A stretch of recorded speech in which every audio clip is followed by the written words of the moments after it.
Magical thinking, you know, is a slippery slope. Sometimes it's harmless enough, but other times it's quite dangerous. Personally, I'm opposed to that kind of fakery, so I have no reservations at all about exposing these people and their illusions for what they really are. I've investigated the claims of hundreds of psychics. People aren't always happy with my conclusions, but I do have my supporters. In 1986, I was honored with a MacArthur Award. Unfortunately, most of the prize money went into defending myself against a series of libel suits related to one of my earliest and most controversial investigations. The subject was Uri Geller, a young Israeli who claimed to have supernatural powers. His remarkable affinity for metal and his psychic abilities are well documented all over the world. In the early 1970s, Geller became a superstar, the most famous psychic in the world. Okay, just a second, look at me. Visualize everything that you drew once more. He claimed to read people's minds. I'm gonna show what I got, and if I'm wrong, then I'm wrong, but it could be two mountains with a round thing on, or two people. Can I show? Yeah, I'd like to. Am I wrong? You're right. I'm right. Good. That's what I got.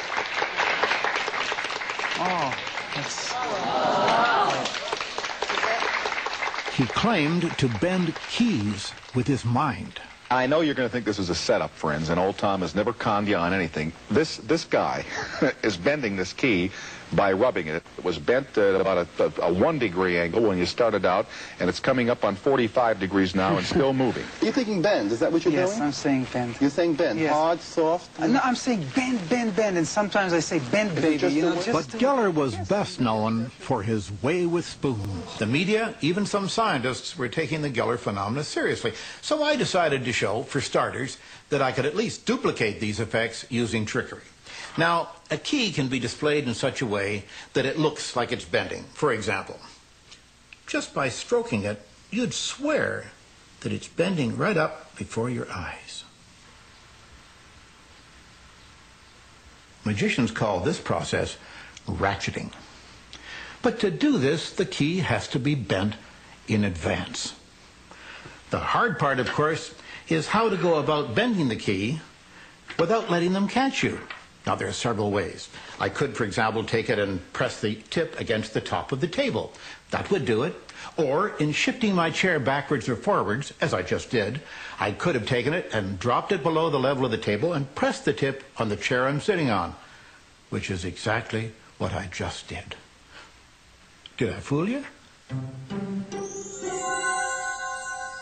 Mentalists have been duplicating hidden drawings for years. If Mr. Geller had chosen to use trickery, he could have used any of a number of techniques. One favorite involves turning your back and covering your eyes while the drawing is being made. Now, I've always wondered why you would cover your eyes while your back is turned.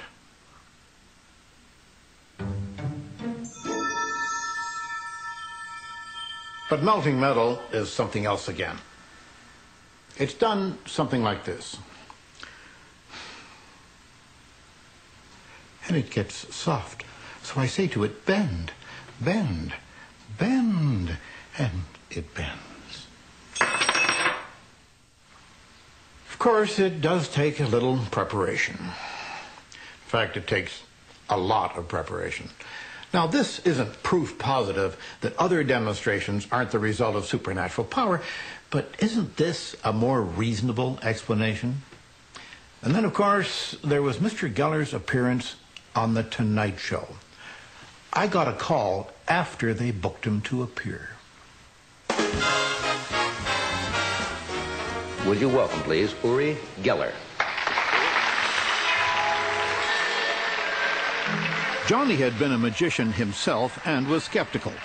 I was asked to help prevent any trickery. Nice to see you.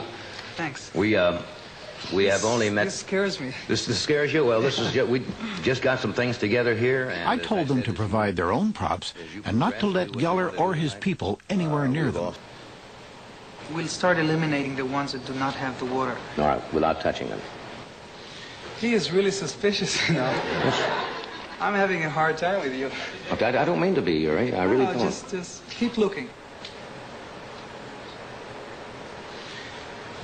Okay, let me rest a little, all right? All right. I have to have time, and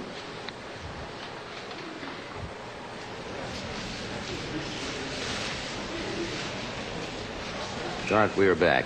Uri was telling me you don't feel, what, strong tonight? I don't Is that... feel strong. It's not all tonight. Right now I'm feeling being pressed, and then I can't... Well, I'm not trying to press you. I really not. No, you're only telling me, well, will you try that or that? I thought that was the idea of no, I'm not trying to put you down. Much to my surprise, the Tonight Show episode didn't have much effect on Uri Geller's career. Neither did the book that I wrote about him. But eventually, his star faded. Why people are so drawn to the irrational is something that has always puzzled me.